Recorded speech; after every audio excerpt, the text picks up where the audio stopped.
Welcome to the Deep Dive. Today we're going to tackle a really compelling collection. Best Sex Writing 2015. Right. Think of it as a concentrated look at all sorts of conversations around sex, sexuality, identity, stuff from that time period. Yeah, it's quite a mix. So we've got essays, articles, personal stories, a real mix covering, everything from consent and sex work right through to like really personal journeys and societal views.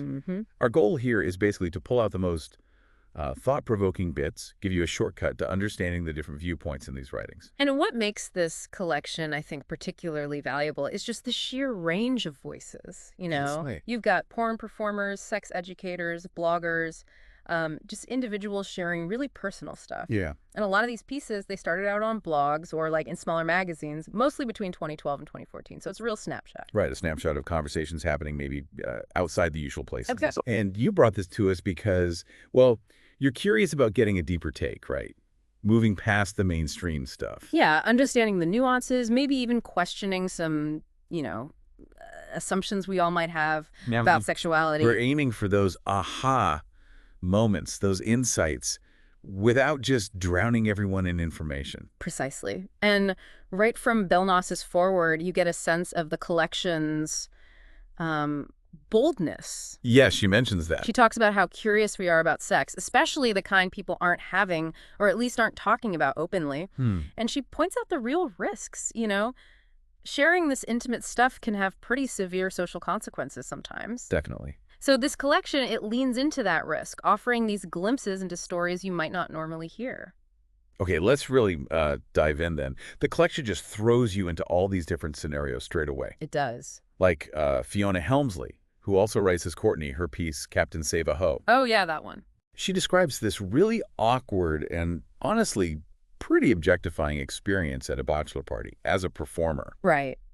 It really highlights the dehumanizing side that can exist in sex work. Then there's this weirdly human moment, isn't there, with the guy who calls himself Captain Save-A-Ho? Exactly. It's like even in that kind of transactional, maybe objectifying setup, something fundamentally human still breaks through. It's such a contrast. And then you flip to David Henry Sterry's essay. Oh, the 82-year-old grandmother. Yeah. Being hired as a birthday present, you can feel his initial, like, what am I doing? Kind of feeling. Totally apprehensive. But the story takes such a surprising turn. It really does. His description of Dot, her genuine pleasure, and him feeling, well, unexpectedly useful. Yeah. It just completely challenges those stereotypes about age, desire, intimacy, Absolutely. It shows desire isn't just for the young, and it pops up in ways you just don't expect. Right. And then the collection shifts gears a bit into something really fundamental. The language we use. Ah, yes. The words. Jon Pressick's essay, What an Armpit Model Taught Me About Sexual Language. It's so direct. He really doesn't pull any punches about euphemism. No. He makes the strong case for just using clear words, like, just say sex toys. No need for the coy stuff. And Epiphora's piece, What Should We Call Sex Toys? Kind of builds on that, doesn't it? Yeah, it traces how the terms changed. From things like novelty or marital aid, which sounds so dated now. Right, to the more direct sex toys. But she points out even that word toy has its own baggage. Yeah. It shows it's still this ongoing negotiation how we talk about these things, what the words imply. Okay, here's where things get, like, really perspective shifting for me.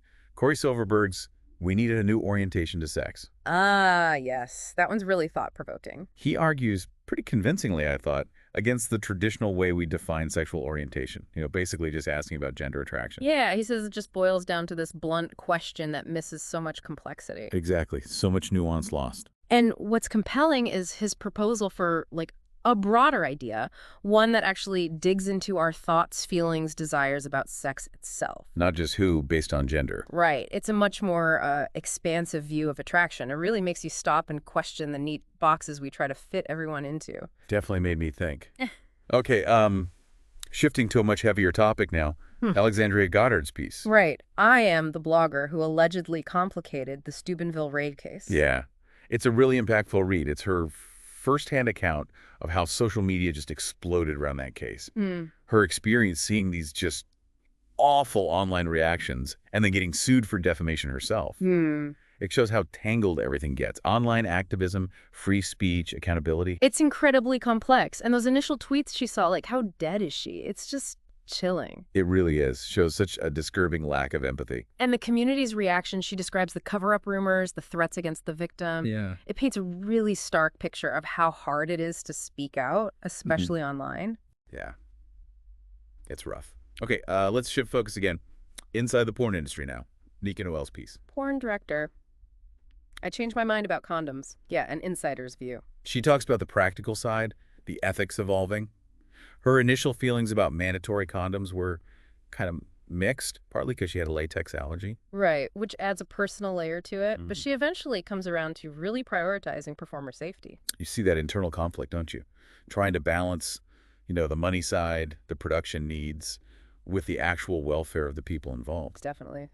And that shift towards condoms plus regular testing being seen as essential, it really reflects this growing awareness, this sense of responsibility maybe, within parts of the industry. And then Gisli's Fisting Day brings up another angle on restrictions, right? Yeah, specifically about physical porn distribution, how fisting often gets banned because it's seen as, well, too much for mainstream society. But it's different online or in queer communities where it might be seen as more normal. Exactly, and they offer this powerful reinterpretation, calling fists revolutionary weapons of sex-positive progress.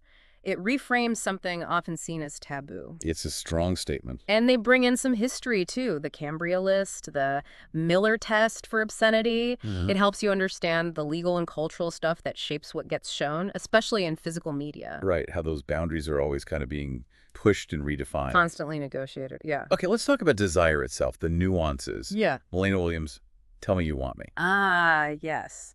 Deep dive into BDSM dynamics there. Yeah, the erotic power of just intense desire. Her exploration of submission, service, feeling used, but in a way that's intensely connecting, even if it looks like her own satisfaction isn't the point. It's a really different dimension of connection. Right. And her description of the dominance lust being hypnotic and irresistible, it really pushes back against more, let's say, conventional ideas of intimacy. It suggests that fulfilling a partner's deepest, maybe darker desires can be this incredibly profound connection. Even if it looks unconventional from the outside. Absolutely. And then there's Charlie Knox's, oops, I slept with your boyfriend, which is, wow, incredibly candid. Very honest. Looking at relationships when the boundaries aren't so clear-cut, her whole emphasis is on conscious choices, clear communication. And trusting people to make their own decisions about their relationships. It's a really nuanced take on infidelity, maybe non-monogamy. It is. And that distinction she makes between her libido and her body wisdom. That was insightful, yeah. It suggests this deeper self-awareness, like beyond just the immediate urge. Is this connection actually right on some level? Even if it breaks the usual rules. Yeah. Okay, another important theme. Disability and sexuality.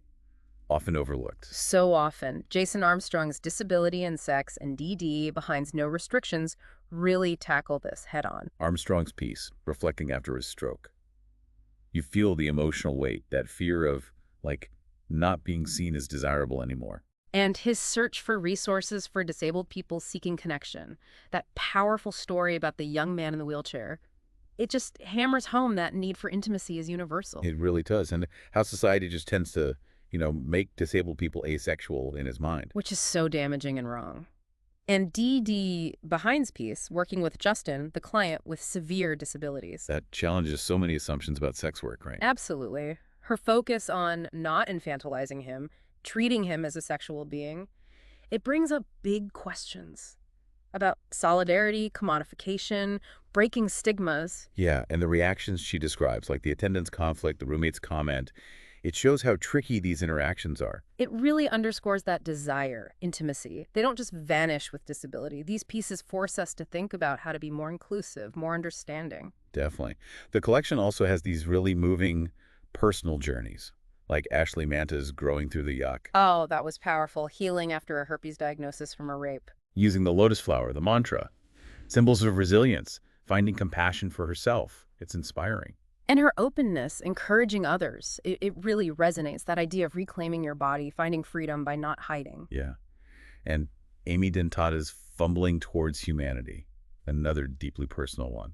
As a trans woman dealing with intimacy, dysphoria, And finding this unexpected connection watching trans porn with her cis partner, Kate, it just shows the power of seeing yourself represented, right? And sharing that vulnerability. Totally. That fear of rejection she talks about, and then finding that feeling of belonging. It highlights how crucial acceptance is in relationships, especially when you're navigating identity stuff. And then, kind of flipping the script, Laura Marie Fleming query Bradshaw with In Defense of Celibacy. Yeah, a real counter-narrative to our, let's face it, pretty sex-obsessed culture. Presenting celibacy not just as not having sex, but as this active, conscious choice. Political, personal, for healing. Her reasons, emotional instability, needing to focus on herself, they feel very real, you know? Dealing with desire, vulnerability. And she mentions it was surprisingly easy at first. Then the urges hit hard. It shows the challenges, the lessons you learn. It's a really interesting perspective on intentional abstinence. Now, Alok Vaidmenen's The White Kind of Body. This one is intense. Deeply personal, yeah. And critical. About race intersecting with desire and identity. As a queer South Asian person, talking about internalizing racist ideas, subconsciously wanting to be more white through mainstream gay culture. It's a stark look at how white supremacy, those dominant norms, can actually shape who we're attracted to or think we should be. And the experiences with racism within the queer community, having those experiences dismissed. Right, being told it's unrelated, it really pushes for a more intersectional view. You can't separate race from sexuality and liberation like that. Their journey towards, unhooking their sexuality from whiteness, finding community, it highlights self-worth, fighting that internalized stuff. Hugely important. The collection also looks at sex education and just broader societal attitudes. Lynn Camella's piece. Sex, Lies, and Public Education. Yeah, looking at Nevada high schools. It shows how inconsistent sex ed can be, right? Some teachers just show videos, others try to debunk myths. And the students clearly wanting more comprehensive, timely info. It just underlines how vital good sex education actually is. Seriously. And Stoya's piece, The Choice of Motherhood and Insidious Drugstore Signage. Oof. Yeah, sharp critique. About the pressures around reproductive choices. That subtle shaming she points out in drugstore signs. It's insidious, like the title says. It reveals how challenged reproductive rights still are, that need to justify your choices. Her discomfort with feeling defensive about it? Yeah. Yeah, it shows how powerful those societal messages are. They really seep in. Okay, Joan Price's Sharing Body Heat. This one was just incredibly moving. Oh, yeah. Intimacy, love later in life, dealing with illness, loss. Her connection with Robert, how they kept expressing love even with his cancer, limiting things. Yep. It totally redefines intimacy beyond just intercourse. Beautifully put. The grief she describes, but also the memory of their closeness. It's about the enduring power of love, connection, intimacy in so many forms. It really stays with you. Then Karen Moore's Being a Real-Life Accomplice. Right, the cuckolding fantasy piece. That one raises some complex questions. Definitely. That internal conflict she feels, helping fulfill his fantasy, but feeling weird about, potentially objectifying his wife. It digs into ethics, complicity, consent, what eroticism even means in that context. And the uncertainty about whether the wife actually knows or consents, that creates this real, unease. It forces you to think about the implications, even in fantasy. Yeah. Okay, Rachel Kramer Bussel's Kinky, Sober, and Free. BDSM and recovery, an interesting link. Yeah, exploring connections between BDSM and sobriety, the supportive, substance-free kinky communities popping up. And the focus in both BDSM and recovery on clear consent, clear boundaries. It's a fascinating overlap. It highlights how BDSM could potentially, maybe, support recovery through that structure. Though she does acknowledge, and others in the piece too, that finding welcoming, engaging, sober spaces within kink can still be a challenge. Right, it's not always straightforward.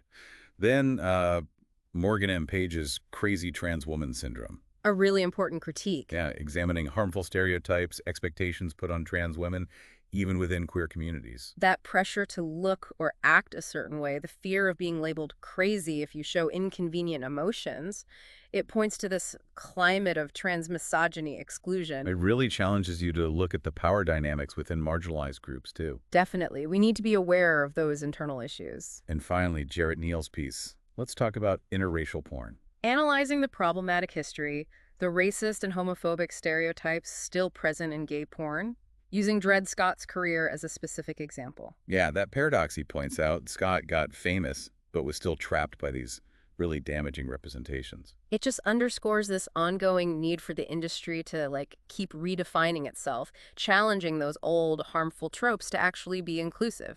So, wow, as you can hear, this collection is it covers so much ground. It really does. A truly multifaceted look at sex and sexuality. Yeah, touching on norms, personal stories, identity, ethics, practical stuff, even the words we use.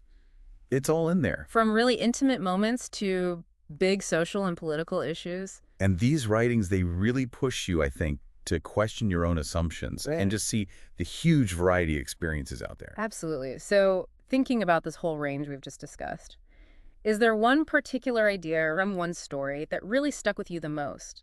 And why? What might that tell you about your own understanding of sex, desire, the whole human experience? This collection is a great reminder that the conversation is definitely not over. Far from it. And engaging with all these different voices is just crucial if we want to expand how we see ourselves and the world. We really hope this deep dive has sparked some curiosity for you to explore more.